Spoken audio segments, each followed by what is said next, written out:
you everyone for tuning in to another episode of The Other People Show, Friday, March 14th, 2025 on 92.5 WLSD, The Vault. Also, you can listen on 1220 AM or WLSDradio.com, Facebook.com, The Other People Show. All these places. Please do so. So, how's everyone been enjoying the nice weather this week? And the time change? I've actually really enjoyed it. I was gone last week. It was a good time. Now, I did hear and I did see pictures that we got light dusting of snow. For those listening nationwide, we are in the sleepy town of Norton, Virginia right now. I guess it's the city of Norton, actually. And it's a beautiful area, and that's where we're broadcasting live tonight. But last week I was out of town for the whole week. I'd went on a cruise, and I had never really been on a cruise just like this one. I went on a cruise once before in my senior year of high school. Went on a carnival cruise, left out of Miami, and from my recollection, I could be wrong on this, but I think it was like maybe a 4-day cruise. And, I seem to recall having fun, and I do have pictures on there. And I do have, that was one of the first times that I had seen, someone topless. Because it had a topless deck on the cruise. And my 18-year-old mind was blown away by that, probably. But this one didn't have that. This cruise didn't have that. But it had so many other things. Now, I don't know if you all have ever been on any cruises before, but this was the Carnival Cruise Vista that we had went on, and it was a lot of fun. I had worried a little bit about the drive down there from Wise to Cape Canaveral.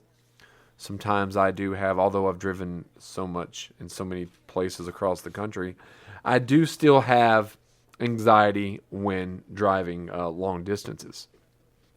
So I was like, okay, I'm going to rent a vehicle and I'll drive down, and then hopefully I tried to rent it was like a small Nissan SUV. But when I get there, they don't have the SUV, so they give me a Nissan Altima. And I got to be honest with you, that Nissan Altima was a godsend because it drove perfectly. We stopped and got gas in Asheville, and we made it all the way from Asheville to Cape Canaveral pretty much on one tank of gas. So when we get there, well, on the way down, I get notification from the Airbnb that they're canceling my reservation because we're going to be getting there too late.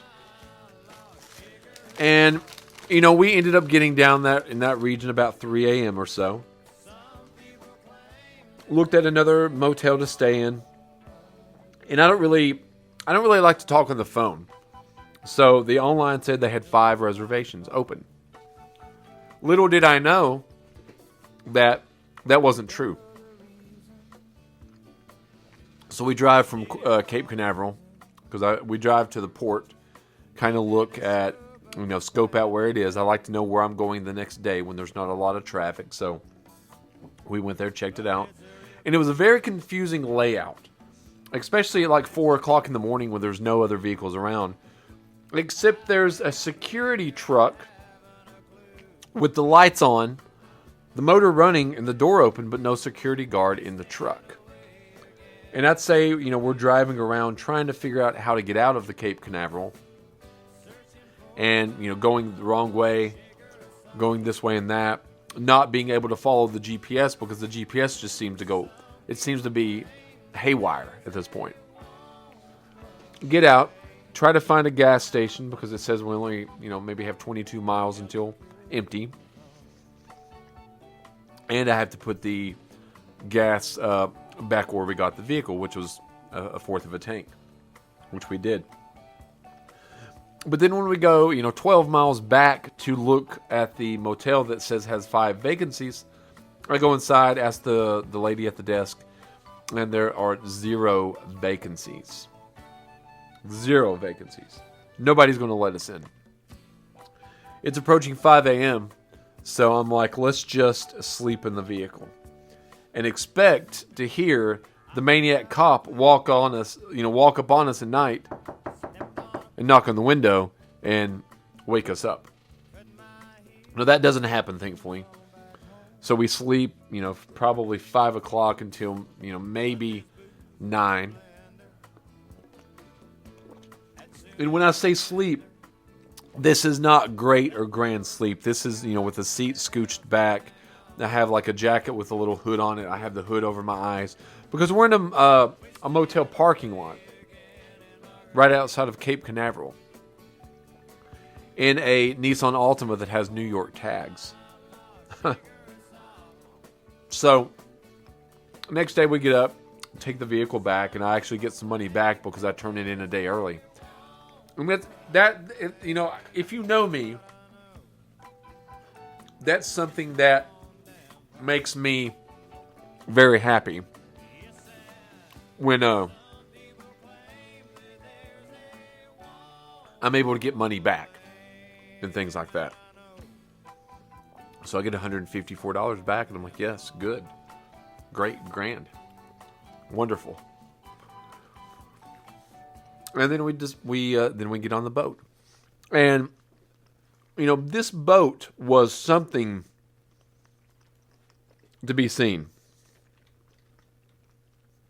It really is, because the boats look huge, in pictures or in videos. But when you're actually standing there and you're seeing it and you're boarding the ship and you see, all the intricate layers to it, we were on the 9th floor, but it was amazing. And, at one point, we were there 7 days, and I did think to myself, will there be enough to do on the boat for the whole week? Or is this something where I might be bored at all? Because I like to have something to do all the time. I'm not good with idle time. I'm not good with just sitting around. Well, I need to rest. Well, I need to this. Well, no. I need to constantly be doing something. Go, go, go. That's my motto. I'll rest when I'm dead. Is basically my motto. But there were so many things to do on the ship, from onboard activities to onboard dining, and some of these things were, like they had pubs on there, they had live game shows on there, like Deal or No Deal. That was a game. Obviously, bingo. Sky Ride, the water park on board, the spa. They had productions. People singing really well, and kind of doing performances and such. They had great dining. And, I've heard some people complain about cruise ship food in the past. But I got to be honest, it was delicious. I mean, everything that we ate, it had, Guy Fieri, is that his name? He had his burger joint was on there. There was like Lido Market. There was like an Asian kitchen, a steakhouse. There was a place that served I don't want to say, not 24/7 pizza, but pizza until about 2 a.m. And I do remember from my first cruise that I did eat a lot of pizza on that cruise ship. And this one was no different. I probably had 24 slices of pizza last week. And everything was included. We went to the fancy dinner, which had spaghetti, but it was unlike any spaghetti that I'd ever eaten. It wasn't like with typical spaghetti sauce. Guy's place was great with the burgers. They had a buffet breakfast, kind of Shoney style, every morning that was kind of different but very similar. Sausages and hash browns and eggs Benedict and ham and biscuits and gravy and did I say hash browns? Potato, little breakfast potatoes, and Very, very delicious. And although I was blessed, and I was invited, so I didn't really have to pay anything. It would be well worth $511 or $726. However much. It could be even more than that. It could be, but it's well worth it. And then we also stopped at a couple of amazing islands. Half Moon Cay, with the water so clear and elegant and warm and beautiful. It was very picturesque. It was very, Alan Jackson, Jimmy Buffett, It's 5 o'clock somewhere vibes all over the ship, all over the island. Grand Turk, that was the second stop. And each stop we got further and further. I guess where we were further south each time, it became a little bit warmer and warmer and warmer. And then by the time we got to Amber Cove, it was a full-fledged, 87, 89 degrees, and very, very warm there as well. And on the ship was also had an IMAX theater. And that was very, very cool. Now, we saw a movie entitled, there were 15 different decks, 15 decks on the ship. But we saw a movie called Companion. And, I had heard of this movie before, but I'd never seen it, obviously. And I was like, okay, this is something that I definitely think that we should check out. So we did go and watch it. And, it's pretty much about a weekend getaway turns bloody and violent when a android that's built for human companionship goes haywire. But going into it, I had briefly seen the teaser trailer, but I had no idea, and this is spoiler alert, I'll hold for a second, spoiler alert, I had no idea that there was this android AI computer built for human companionship. I had no idea that was the aspect, and I didn't gather that from the poster either. Although now looking at the poster, I can clearly see. And I would definitely go watch that movie again. And I would definitely recommend going to watch Companion or renting it when it comes out. It should be out. It's been out since January 31st, so it should be out soon. But on the ship, it was amazing. I mean, it was really amazing. They had rope course and basketball court, miniature golf. It was almost like a small amusement park on a cruise ship. And just the vibe of being on a ship. Some people don't like the waves. Some people are afraid of motion sickness, which I did suffer from one night. I was just throwing up. And it was kind of out of the blue. I was getting ready, thinking about doing some karaoke, which I did terribly later on. And, I didn't. I chickened out the first night. And part of the first night that I chickened out was due to the fact that I was feeling a little seasick. I was feeling a little seasick. Oh, I don't feel well. Oh, and the waves were crashing, and it was quite the night. But it was fun. It was a lot of fun. And there was a balcony room, so I could go out on the balcony and at nighttime and think about pushing someone over into the water, into the vast, dark water. And it was vast, and it was dark. And it was downright scary. If you went out there on the balcony and you just stood up there, you would hear just water like this.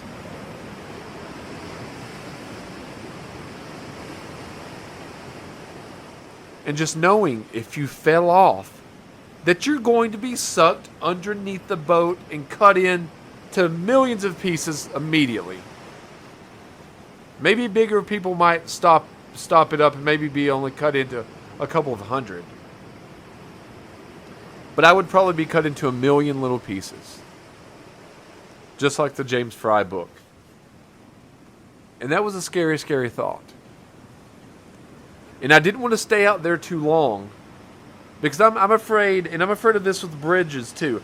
I'm afraid that, not just regular bridges, but bridges that go high up. Like the bridge in Savannah.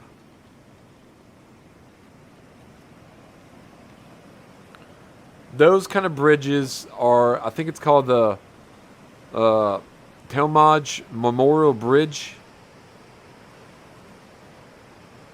And that bridge is one of the bridges that has actually freaked me out in the past.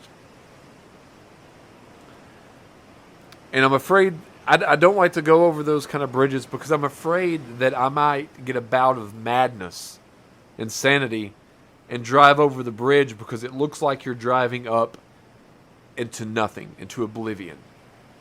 And that's kind of how this felt at night when I was out on the balcony looking over into blackness. You turn the light off outside and you're seeing nothing. You're honestly seeing nothing. And you're just hearing these sounds. But it is calming as well. I got to be honest with you. It's, once the insanity, my insanity thoughts subsided, I went back in and decided to lay down and go to sleep.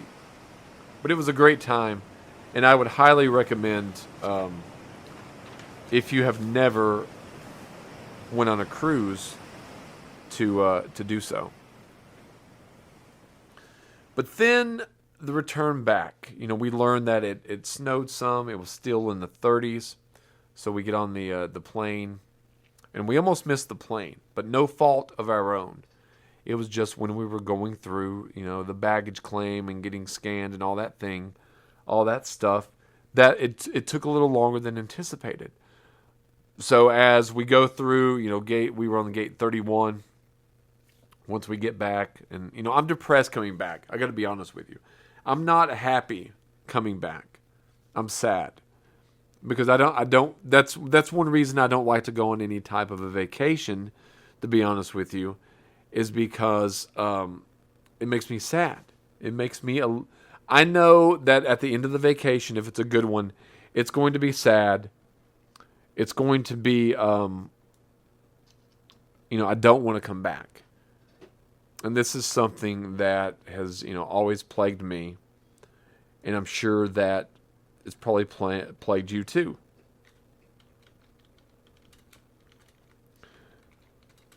Let's see.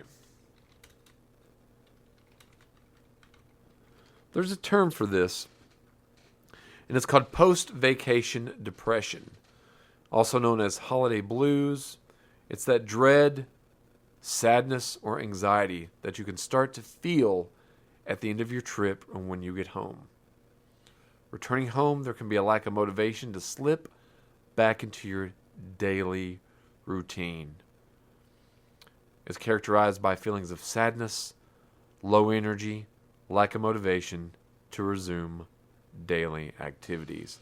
And I honestly have been, kind of in this little bit of a slump like that all week long. Now, I'm not feeling depressed right now. It's been warmer this week. It has been, gorgeous every single day. So I'm pretty sure if I would have, got back into the cold weather like we had been having, I probably would slip back into the depression. But I didn't this time. And I was very glad about that. Very, very glad about that. But I would definitely, recommend going on the cruise. But, I have been, and I'm typically very, pretty high energy. I've not had the energy this week that I typically have, and I'm wondering if it's just due to, and it wasn't like I stayed up late, very late on the boat. Probably 1 a.m. was probably the latest, and that's about the time I stay up every single night anyway. But this past week, when I've been back, I've been getting in the bed a little bit earlier, and I just wonder if it's due to being tired, but if it's also due to partly the sadness of coming home post vacation depression. And you know, it's not like I'm coming back into anything bad, but it's coming back into getting into, because I'm good on, I like developing routines. I think routines make people successful, but they're structured. My life is very structured, and I don't like getting outside of that structure, because then chaos can happen, and then when chaos happens, there could be chaos, but there could be also times of downtime. And like I stated, I'm not one for downtime. I always need something going on. In addition to doing the radio show and the podcast, the week before that, I'll say it a little here. Tyler Payne of Silico Solutions, him and I have teamed up, and we wrote and directed a short film that's going to be coming out later this year. So we did that in like the week beforehand.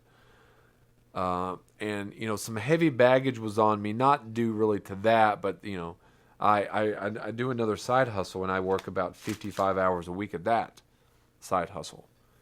So not only doing the radio show, doing the other people's show, doing the side hustles, doing all these other kind of things, they're all structured within this time frame.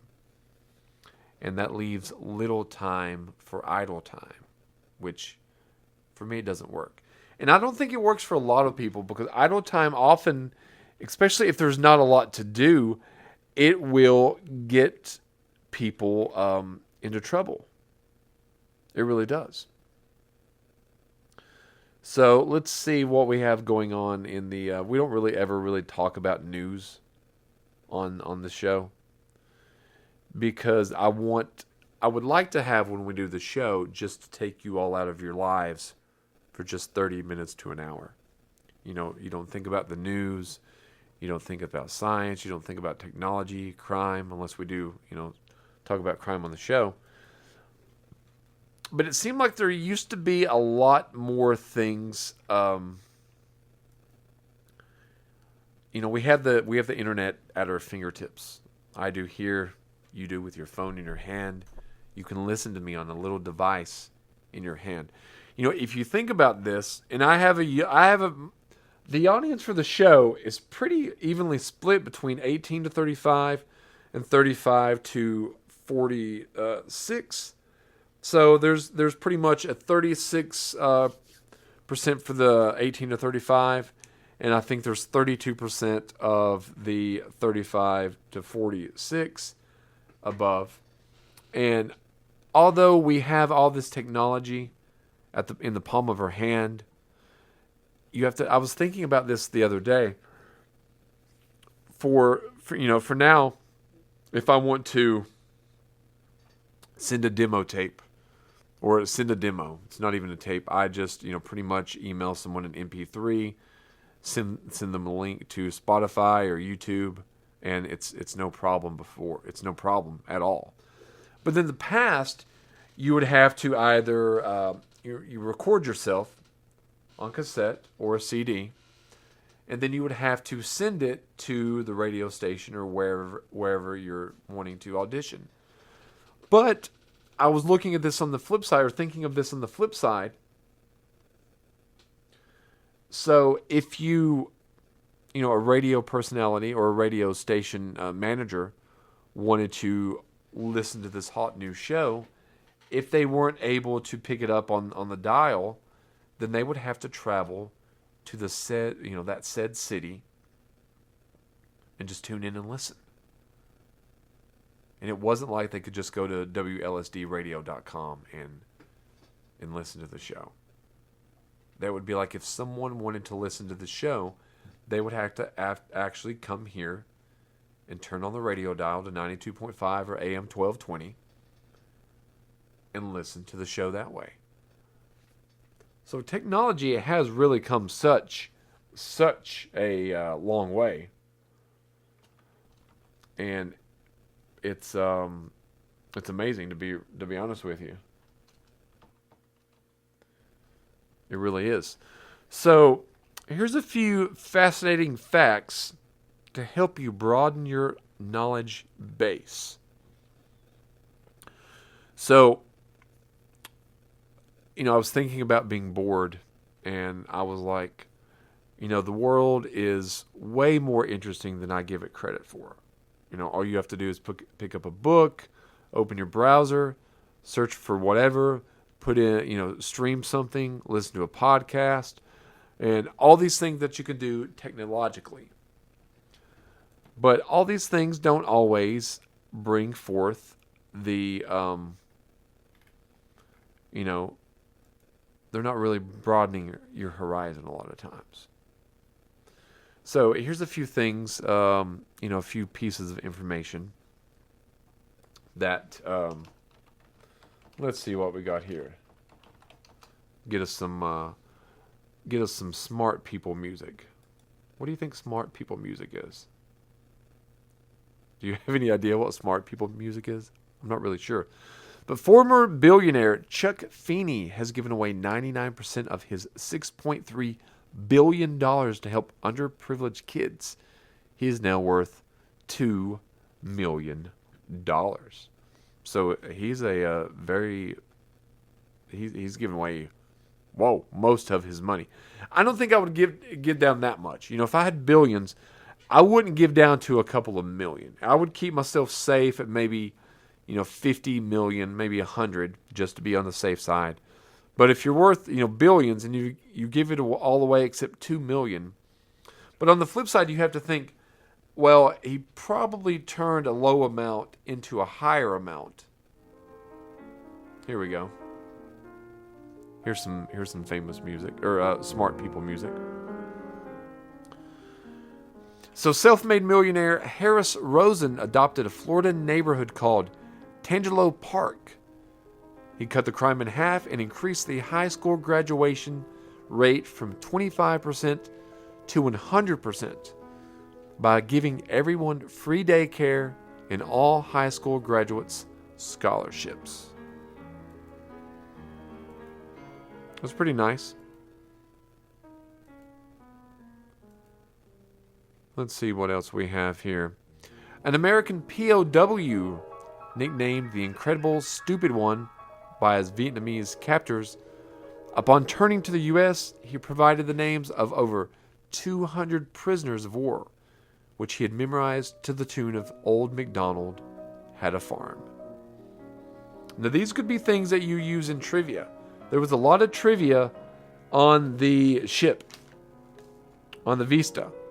And I won movie trivia, and I got a little trophy of the cruise ship, and it said Carnival Vista. It made me smile.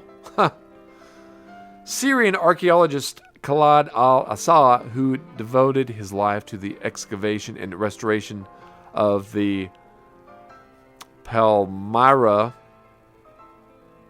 was beheaded by ISIS after refusing to disclose the location of ancient artifacts. Despite a month of torture, he died a hero of heritage protection. So he was being tortured. Give us this information. Give us this information. We're going to torture you. All in a different language, of course. But he doesn't. And he's a hero of heritage protection. There was a homeless man's rabbit was thrown over a bridge by a passerby, and he immediately jumped into the river to save her.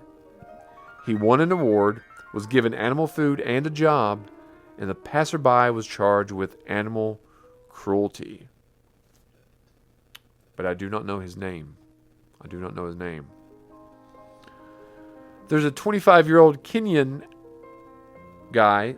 He's very, very smart. He invents smart gloves that convert sign language movements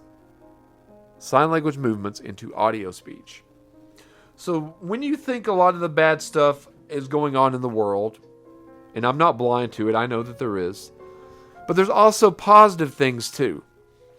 And one of those being is that a 25-year-old Kenya invests a smart glove that converts sign language movements into audio speech. That's groundbreaking. But you really don't hear about stuff like that, do you? You don't really hear about stuff like that at all.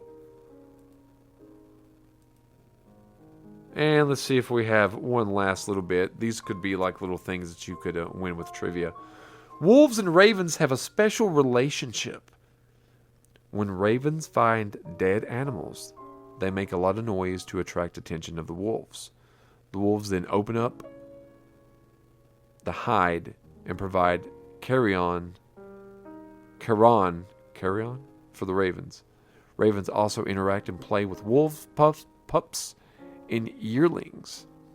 And experts think that individual ravens often develop special bonds with these individual wolves within a pack. So those are a few things that if you might want to use in trivia. And the last thing I really want to talk about, there's a lot of people out there I know that have ADHD. I know that's a thing. I think that I have adult ADHD at certain points in my life. And here are a few things that you should not say to people with ADHD. ADHD is a problem only kids have. Now, historically, I know that ADHD was often seen as like a childhood disorder. You probably heard that your whole life, and that people would kind of grow out of it. But now that we understand that it can persist into adulthood, and that creates challenges for people in school, their workplace, their home lives, couples have even found that undiagnosed ADHD was a major source of marital strife. So this is something that can go into adulthood. Another thing not to say to people with ADHD is you're too smart to have ADHD. Now, I do know it's true that some, but not all people with ADHD struggle academically. Not all of them.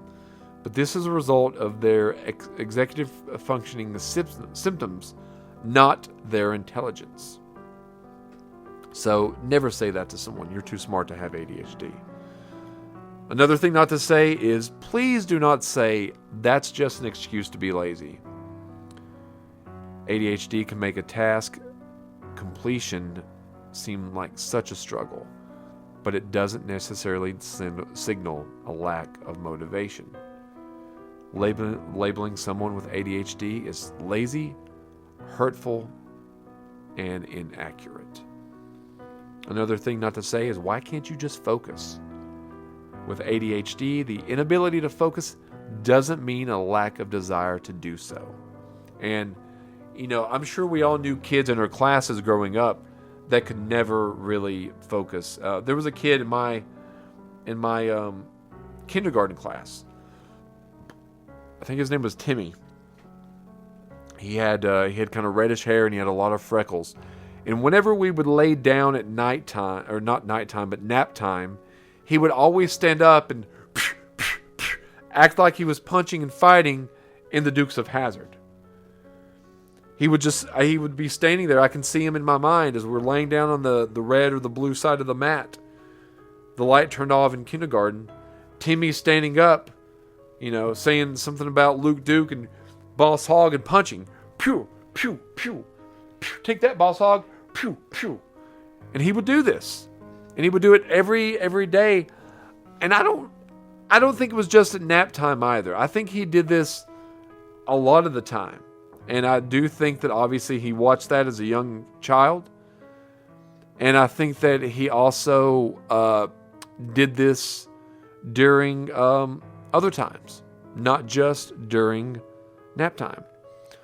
Another thing never say is, you seem fine to me.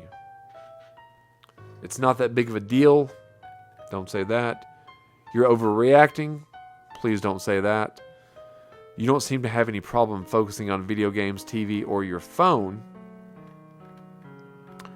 You're trying to be difficult, or no, you're supposed to do it this way. Everyone has a little ADHD, or have you tried using a to-do list or planner? So those are just a few things not to say to people with ADHD. Please don't. Please respect them. And if you do have ADHD, then I do as well. So thank you. And you're welcome, I guess. But I'm going to conclude the show tonight. So please go to all the social media pages. That's the Facebook, Spotify, YouTube, TikTok, and Instagram, The Other People Show. Please like and subscribe. And I think hopefully David and Jeremiah will be back in studio next week. I know Aaron Lee is going to come in soon. And we have a couple of different guests as soon as it continuously stays warm. But it's been a fun show. And thank you all for joining tonight. Have a good night.